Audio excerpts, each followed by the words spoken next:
하나님은 왜 여호수아를 요단강과 여리고 앞으로 인도하셨을까? 여호수아 1장부터 6장까지 숨겨진 진짜 의미. 왜 하나님은 여호수아를 가장 두려운 순간 앞에 세우셨을까요? 모세라는 거대한 지도자가 사라진 바로 그 자리에서 여호수아는 홀로 백성 앞에 서야 했습니다. 뒤에는 40년의 광야가 있었고 앞에는 한 번도 건너보지 못한 강이 있었습니다. 그 강 너머에는 거대한 성벽으로 둘러싸인 도시가 기다리고 있었죠. 왜 약속의 땅으로 가는 길목에 하필 요단강이 있었을까요? 왜 하나님은 가장 강한 적의 도시인 여리고를 가장 먼저 마주하게 하셨을까요? 그리고 왜 그 여리고를 무너뜨리는 방식은 이토록 이상했을까요? 이것이 단순한 전쟁 이야기라면 설명이 되지 않는 장면들이 너무 많습니다. 오늘은 여호수아서 1장부터 6장까지를 함께 걸어가며 그 안에 조용히 감추어진 의미들을 하나씩 꺼내보려 합니다. 성경 사건의 외부가 아니라 그 안으로 들어가는 여정입니다. 1장 모세의 죽음과 두려운 여호수아. 사람들은 위대한 지도자의 죽음이 어떤 느낌인지 압니다. 모세는 단순히 이스라엘의 지도자가 아니었습니다. 하나님과 직접 대면하던 사람이었고 홍해를 가른 지팡이를 들었던 사람이었으며 40년 동안 수백만 명의 백성을 이끈 사람이었습니다. 그 모세가 죽었습니다. 여호수아서는 이 충격적인 사실을 첫 절에서 담담하게 시작합니다. 여호와의 종 모세가 죽은 후에 여호와께서 모세의 수종자 눈의 아들 여호수아에게 일러 가라사대. 모세의 수종자 곧 모세를 섬기던 사람. 여호수아는 지도자로 훈련받지 않은 것이 아니었습니다. 오랫동안 모세 곁에서 배웠습니다. 하지만 배움과 직접 앞에 서는 것은 전혀 다른 일이었습니다. 그런 여호수아에게 하나님이 말씀하신 내용이 있습니다. 여호수아서 1장 6절에서 9절입니다. 마음을 강하게 하라. 담대히 하라. 너는 내가 그들의 조상에게 맹세하여 그들에게 주리라 한 땅에 이 백성을 차지하게 하리라. 오직 강하고 극히 담대하여 나의 종 모세가 내게 명한 율법을 다 지켜 행하고 우로나 좌로나 치우치지 말라. 그리하면 어디로 가든지 형통하리라. 이 율법책을 내 입에서 떠나지 말게 하며 주야로 그것을 묵상하여 그 가운데 기록한 대로 다 지켜 행하라. 그리하면 내 길이 평탄하게 될 것이라. 네가 형통하리라. 내가 내게 명한 것이 아니냐. 마음을 강하게 하고 담대히 하라. 두려워 말며 놀라지 말라. 네가 어디로 가든지 네 하나님 여호와가 너와 함께하느니라. 주의 깊게 들어보십시오. 하나님은 3번이나 반복하셨습니다. 강하고 담대하라. 왜 같은 말을 3번이나 하셨을까요? 일반적으로 반복은 강조를 의미합니다. 그런데 여기서 반복은 강조이기도 하지만 동시에 다른 무언가를 말해줍니다. 하나님이 이 말을 반복하셨다는 것은 여호수아가 그만큼 두려워하고 있었다는 뜻이기도 합니다. 두려워하지 않는 사람에게 두려워 말라고 3번이나 말할 필요는 없습니다. 여호수아는 두려웠습니다. 모세의 자리를 채울 수 없다는 것을 스스로 알고 있었습니다. 백성들이 자신을 어떻게 볼지, 앞에 놓인 싸움이 얼마나 큰지 이 모든 것이 무겁게 짓누르고 있었을 것입니다. 그런데 하나님은 그 두려움을 없애주겠다고 하지 않으셨습니다. 두려운 상태에서도 강하고 담대하라고 하셨습니다. 이것이 여호수아서 첫 장이 우리에게 말하는 것 같습니다. 믿음의 사람은 두려움이 없는 사람이 아닙니다. 두려워도 앞으로 나아가는 사람입니다.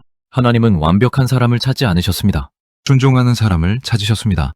그 여호수아가 어떤 첫걸음을 내딛는지 이제 2장에서 이야기가 펼쳐집니다. 2장 라합과 붉은 줄의 비밀. 여호수아는 정탐꾼 2명을 보냅니다. 여리고를 살펴보라고, 그 땅을 알아보라고. 두 사람은 여리고로 들어갔고 한 여인의 집에 머물게 됩니다. 그 여인의 이름은 라합이었습니다. 성경은 그녀를 기센이라고 기록합니다. 처음 이 장면을 읽을 때 많은 사람들이 의아해합니다. 하나님의 일을 위해 보내진 정탐꾼들이 왜 기생의 집에 머물게 되었을까요? 하지만 이야기를 더 읽어보면 그 선택이 우연이 아니었음을 알게 됩니다. 여호수아서 2장 8절에서 21절은 라합의 말을 기록합니다. 그가 두 사람이 눕기 전에 지붕에 올라가 그들에게 이르되 여호와께서 이 땅을 너희에게 주신 줄을 내가 아노라. 우리가 너희를 심히 두려워하고 이 땅 거민이 다 너희 앞에 녹아지나이다. 이는 너희가 애굽에서 나올 때에 여호와께서 너희 앞에서 홍해 물을 마르게 하신 일과 요단 저편에 있는 아모리 사람의 두 왕 시온과 옥에게 행하신 일, 곧 그들을 전멸시킨 일을 우리가 들었음이라. 우리가 듣자 곧 마음이 녹았고 너희의 연고로 사람이 정신을 잃었나니 너희 하나님 여호와는 위로는 하늘에서도 아래로는 땅에서도 하나님이시니라. 라합은 이미 알고 있었습니다. 이스라엘의 하나님에 대한 소문이 가나안 전체에 퍼져 있었고 사람들은 두려워하고 있었습니다. 하지만 라합은 두려움에 그치지 않았습니다. 그녀는 그 두려움을 믿음으로 바꾸었습니다. 다른 가나안 사람들이 두려워 떨고 있을 때 라합은 그 하나님 편에 서기로 결정했습니다. 그래서 정탐꾼들을 숨겨주었고 그 대가로 한 가지를 요청했습니다. 자신과 가족의 목숨을 구해달라고. 정탐꾼들은 약속의 표시를 하나 줍니다. 창문에 붉은 줄을 매달라고. 그 표시가 있는 집은 해치지 않겠다고. 여기서 잠시 멈춰야 합니다. 붉은 줄. 성경을 읽어온 사람들에게 이 색이 낯설지 않습니다. 애굽에서 6월절 밤에 이스라엘이 문에 바른 것도 붉은 피였습니다. 그 표시가 있는 집은 죽음이 넘어갔습니다. 그리고 여기 여리고에서도 붉은 줄이 등장합니다. 성경이 이 색을 의도적으로 반복했는지 단언할 수 없습니다. 하지만 묵상하면 할수록 붉은 표시와 구원의 이야기가 계속 연결된다는 것은 흥미로운 사실입니다. 그리고 라합 이야기에는 한 가지가 더 있습니다. 마태복음 1장 5절을 보면 이런 이름이 나옵니다. 살몬은 라합에게서 보아스를 낳고 라합은 훗날 예수님의 계보에 들어갑니다. 가나안의 기센이었던 여인이 이스라엘 역사의 중심 흐름 안에 들어온 것입니다. 하나님은 예상 밖의 사람을 사용하십니다. 사람이 보기에 불가능해 보이는 자리에서 하나님은 가장 예상치 못한 방식으로 일하십니다. 라합은 그 증거였습니다. 3장. 요단강은 왜 다시 갈라졌을까? 정탐꾼들이 돌아왔고 이제 이스라엘은 강을 건너야 했습니다. 눈앞에 놓인 것은 요단강이었습니다. 이 시기는 보리 수확철이었습니다. 눈이 녹아 흘러내리는 봇물로 인해 강은 제방이 넘칠 정도로 불어 있었습니다. 수십만 명의 사람들이 아이들을 안고 짐을 지고 그 범람하는 강 앞에 서 있었습니다. 홍해의 기억이 있었습니다. 모세가 지팡이를 들자 바다가 갈라졌고 눈앞에 마른 길이 열렸고 백성은 그 위를 걸었습니다. 하지만 요단강은 달랐습니다. 여호수아서 3장 13절에서 17절을 보면 이 차이가 분명하게 드러납니다. 온 땅의 주 여호와의 언약궤를 맨 제사장들의 발바닥이 요단물을 밟고 서리니 요단물 곧 위에서부터 흘러내리던 물이 끊어지고 한 곳에 쌓이리라 하시니라. 백성이 요단을 건너려 하여 그 장막을 떠날 때 제사장들은 언약궤를 메고 백성 앞에서 나아가니라. 궤를 맨 자들이 요단에 이르러 궤를 맨 제사장들의 발이 물가에 잠기자 곧 위에서부터 흘러내리던 물이 끊어져 심히 멀리 사르단에 가까운 아담읍 옆에 일어나 한 곳에 쌓이고 아라바의 바다 곧 여매로 흘러가는 물은 온전히 끊어지매 백성이 여리고 앞으로 바로 건너니라. 여호와의 언약궤를 맨 제사장들은 요단 가운데 마른 땅에 굳게 섰고 온 이스라엘 백성은 마른 땅으로 건너되 요단이 마를 때까지 건너기를 마쳤더라.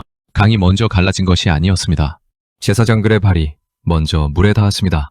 그 발이 물가에 잠기는 순간 강이 멈추었습니다. 이 순서의 차이가 얼마나 큰지 생각해 보십시오.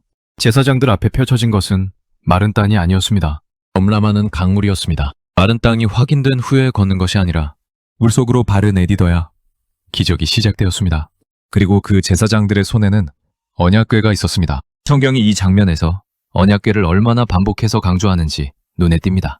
한 단락 안에 언약궤라는 단어가 여러 번 등장합니다. 언약궤는 하나님의 임재를 상징했습니다. 그 언약궤가 가장 앞에서 강으로 들어갔다는 것은 하나님이 먼저 앞서 들어가셨다는 뜻이기도 합니다. 백성이 길을 열고 하나님이 따라오신 것이 아니라 하나님이 먼저 강으로 들어가셨고 백성은 그분이 서 계신 길을 따라 건넌 것입니다. 가보지 못한 길, 처음 가는 길 앞에서 하나님이 먼저 그 길을 여십니다. 그리고 그 길로 부르실 때 우리의 역할은 발을 내딛는 것입니다. 강이 보장되기 전에 발을 내딛는 것. 그것이 이 장면이 말하는 믿음의 모습입니다. 4장. 왜 하나님은 12돌을 세우게 하셨을까? 백성이 요단강을 건넜습니다. 그 감격이 가시기도 전에 하나님은 여호수아에게 명령을 내리십니다. 강을 건넌 것으로 끝이 아니었습니다. 해야 할 일이 하나 더 있었습니다. 여호수아서 4장 1절에서 9절입니다. 온 백성이 요단을 건너기를 마침에 여호와께서 여호수아에게 일러 가라사대 백성 중에서 각 지파에 한 사람씩 12인을 택하고 그들에게 명하기를 요단 가운데 제사장들의 발이 굳게 선 그곳에서 돌 12를 취하여 가지고 건너와서 오늘 밤 유숙할 곳에 두라 하라. 하나님은 강 한가운데에서 돌 12개를 가져오게 하셨습니다. 각 지파에서 한 사람씩 12명이 12개의 돌을 들고 나왔습니다. 그 돌들을 쌓아 기념비를 만들었습니다. 왜 이것이 필요했을까요? 성경은 그 이유를 스스로 말해줍니다. 훗날 자녀들이 이 돌무더기를 보고 물을 것이라는 이유에서였습니다. 이 돌들이 무엇이냐고. 그때 이 이야기를 전하라는 것이었습니다. 요단강이 갈라지고 언약궤가 앞에 서고 마른 땅으로 건넌 그날의 이야기를. 이것은 단순한 기념물이 아니었습니다. 인간은 잊어버리는 존재입니다. 기쁨도 잊어버리고 기적도 잊어버리고 은혜도 잊어버립니다. 오늘 가슴벅찬 일이 1년 후에는 희미해지고 10년 후에는 더 이상 선명하게 기억나지 않습니다. 하나님은 그것을 아셨습니다. 그래서 돌을 세우게 하셨습니다. 기억이 흐려질 때 다시 바라볼 수 있는 표시를, 다음 세대가 와서 물을 수 있는 대화의 시작점에. 신앙은 기억의 싸움이기도 합니다. 하나님이 어떻게 일하셨는지 기억하는 사람은 다음 강 앞에서도 두려움이 다르게 느껴집니다. 하지만 잊어버린 사람은 마치 처음 강 앞에 선 것처럼 흔들립니다. 하나님은 이스라엘이 잊지 않기를 바라셨습니다. 그리고 그 기억이 다음 세대에게도 흘러가기를 바라셨습니다. 12개의 돌은 그 의지의 표현이었습니다. 5장. 만나가 멈춘 이유와 새로운 시대. 돌을 세웠고 이제 이스라엘은 길갈에 진을 쳤습니다. 그리고 거기서 40년 동안 이어져온 무언가가 조용히 끝났습니다. 여호수아서 5장 10절에서 12절입니다. 이스라엘 자손이 길갈에 진을 치고 그달 14일 저녁에는 여리고 평지에서 유월절을 지켰고 유월절 이튿날에 그 땅 소산을 먹되 그날에 무교병과 볶은 곡식을 먹었더라. 그 땅 소산을 먹은 다음 날 만나가 그쳤으니 이스라엘 사람들이 다시는 만나를 얻지 못하였고 그 해에 가나안 땅의 소산을 먹었더라. 만나가 그쳤습니다. 40년 동안 하늘에서 내려오던 그 양식이 가나안 땅에 발을 디딘 그날 조용히 멈추었습니다. 이것을 어떻게 받아들여야 할까요? 광야에서 만나는 절대적인 것이었습니다. 매일 아침 내려오는 만나가 없으면 살 수 없었습니다. 그것은 광야에서 살아남기 위한 하나님의 공급이었습니다. 그런데 이제 만나가 멈추었습니다. 이것이 하나님이 더 이상 공급하지 않으신다는 뜻이었을까요? 그렇지 않습니다. 공급의 방식이 달라진 것입니다. 광야에서는 만나가 하늘에서 내려와야 했습니다. 땅에서는 아무것도 날 수 없는 곳이었으니까요. 하지만 가나안은 달랐습니다. 땅이 있고 씨앗을 심을 수 있고 소출이 날 수 있는 땅이었습니다. 하나님은 광야의 방식으로 가나안을 살지 않게 하셨습니다. 이것이 중요한 이유가 있습니다. 신앙의 여정 안에서도 이런 전환이 일어납니다. 어떤 시기에는 하늘에서 직접 내려오는 것처럼 느껴지는 방식으로 하나님이 일하십니다. 아무것도 없는데 어떻게 변 채워지고 눈에 보이는 방식으로 공급이 옵니다. 하지만 어느 시기에는 그 방식이 바뀝니다. 이제 씨앗을 심고 수고하며 거두는 방식으로 공급이 이루어집니다. 만나가 멈추었다고 해서 하나님이 멈추신 것이 아닙니다. 다음 단계로 이동하신 것입니다. 과거의 방식만 붙잡고 있으면 하나님이 이미 다른 방식으로 일하고 계신 것을 놓칠 수 있습니다.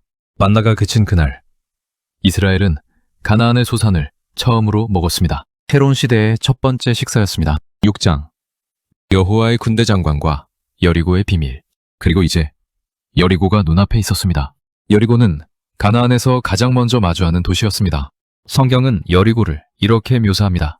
이스라엘 자손들의 연고로 여리고는 굳게 닫혔고 출입하는 자가 없더라. 굳게 닫힌 성, 누구도 나가지 않고 누구도 들어오지 않는 두꺼운 성벽, 단단한 성문. 군사적으로 이것은 공략하기 가장 어려운 형태의 방어였습니다. 그런데 여호수아서 5장 13절에서 15절에 이상한 장면이 먼저 등장합니다. 여호수아가 여리고에 가까이 이르렀을 때에 눈을 들어본즉 한 사람이 칼을 빼어 손에 들고 마주 서 있는지라. 여호수아가 나아가서 그에게 이르되 너는 우리를 위하느냐 우리의 대적을 위하느냐 하니 그가 가로되 아니라 나는 여호와의 군대 장관으로 이제 왔느니라. 여호수아가 땅에 엎드려 절하고 가로되 내 주여 종에게 하실 말씀이 무엇이니이까. 여호와의 군대 장관이 여호수아에게 이르되 내 발에서 신을 벗으라. 네가 선 곳은 거룩하니라. 칼을 든 한 사람이 여호수아 앞에 섰습니다. 여호수아는 즉시 물었습니다. 너는 우리 편이냐 우리의 적 편이냐? 그 대답이 의미심장합니다. 아니라 우리 편도 아니고 적 편도 아니라고 하셨습니다. 여호와의 군대 장관으로 왔다고 하셨습니다. 이 짧은 대화 안에 깊은 것이 담겨 있습니다. 여호수아의 질문은 자연스러운 질문이었습니다. 전쟁을 앞두고 있는 사람이라면 당연히 물어야 할 것. 당신은 내 편입니까? 하지만 그 대답은 그 질문의 전제를 바꿉니다. 중요한 것은 하나님이 내 편인지가 아닙니다. 내가 하나님 편에 서 있는지입니다. 여호수아는 그 순간 땅에 엎드렸습니다. 그리고 발에서 신을 벗었습니다. 거룩한 땅이라는 말씀 앞에서 전쟁 전략을 물으러 갔다가 먼저 경배를 드렸습니다. 그리고 이제 하나님이 여리고를 무너뜨리는 방법을 말씀하십니다. 여호수아서 6장 1절에서 20절입니다. 여호와께서 여호수아에게 이르시되 보라, 내가 여리고와 그 왕과 용사들을 내 손에 붙였으니 너희 모든 군사는 성읍을 둘러 성읍을 한 번씩 돌고 엿새 동안을 그리하라. 제사장 7은 7 양각 나팔을 잡고 언약 그 앞에 행하고 7째 날에는 성읍을 7번 돌며 그 제사장들은 나팔을 불 것이며 그들이 양각 나팔을 길게 불어 그 나팔 소리가 너희에게 들릴 때에는 백성은 다 큰 소리로 외칠 것이라. 그리하면 그 성벽이 무너져 내리리니 백성은 각기 앞으로 올라갈지니라. 이것이 전략이었습니다. 털어라, 침묵하라. 엿새 동안 7째 날에 7번 돌고 나팔을 불고 외쳐라. 군사적으로 이것은 말이 되지 않습니다. 성벽을 무너뜨리기 위해서는 공성 무기가 필요합니다. 병사들이 성벽에 올라가야 합니다. 성문을 뚫어야 합니다. 하지만 하나님이 말씀하신 방법은 그런 것이 하나도 없었습니다. 그냥 걸어라. 침묵 속에 매일. 이것이 얼마나 어색한 명령인지 상상해 보십시오. 이스라엘 군사들이 여리고 성벽 주위를 돌기 시작했습니다. 성 위에서 여리고 사람들이 내려다보고 있었습니다. 그들의 눈에는 어떻게 보였을까요? 그리고 이스라엘 백성들은 아무 말도 하지 않았습니다. 침묵 속에 걸었습니다. 첫째 날도, 둘째 날도, 셋째 날도, 엿새 동안 아무 일도 일어나지 않았습니다. 7째 날이 되었습니다. 이스라엘은 성을 7번 돌았습니다. 나팔이 울렸습니다. 그리고 백성이 소리를 질렀습니다. 성벽이 무너졌습니다. 이 장면을 어떻게 이해해야 할까요? 하나님은 이스라엘이 스스로의 힘으로 여리고를 무너뜨리는 것을 원하지 않으셨습니다. 인간의 전략이 아니라 하나님의 방식으로 문이 열려야 했습니다. 그래서 모든 방법을 빼앗으셨습니다. 싸울 수도 없었습니다. 공격할 수도 없었습니다. 소리칠 수도 없었습니다. 마지막 날까지는 오직 순종만 남겨두셨습니다. 매일 성을 도는 것, 침묵을 지키는 것, 아무 변화가 보이지 않아도 계속 걷는 것, 그것이 여리고 전쟁의 전부였습니다. 그리고 마지막 날, 하나님이 무너뜨리셨습니다. 여리고는 힘으로 무너진 것이 아니었습니다. 순종으로 무너진 것이었습니다. 여호수아서 1장부터 6장까지를 함께 걸어보았습니다. 두려움 속에서 부르심을 받은 여호수아, 예상 밖의 자리에서 구원을 붙잡은 라합, 마른 땅이 보이기 전에 발을 내디딘 제사장들, 잊지 않기 위해 세운 12개의 돌, 40년 만에 멈춘 만나, 그리고 침묵 속에서 일주일을 걸은 이스라엘. 이 이야기들이 우리에게 말하는 것이 있다면 그것은 아마 이것일 것입니다. 하나님의 방식은 우리의 방식과 다릅니다. 가장 중요한 시작 직전에 강을 두시고 가장 강한 성 앞에서 걷게만 하시고 기적보다 앞서 순종을 먼저 요청하십니다. 그리고 우리가 그 방식을 따를 때 강이 멈추고 성이 무너졌습니다. 어쩌면 하나님은 지금도 우리 인생의 요단강과 여리고 앞에서 무너뜨릴 준비보다 먼저 순종할 준비를 묻고 계시는지도 모릅니다. 이 이야기가 여러분의 마음 어딘가에 조용히 남기를 바랍니다.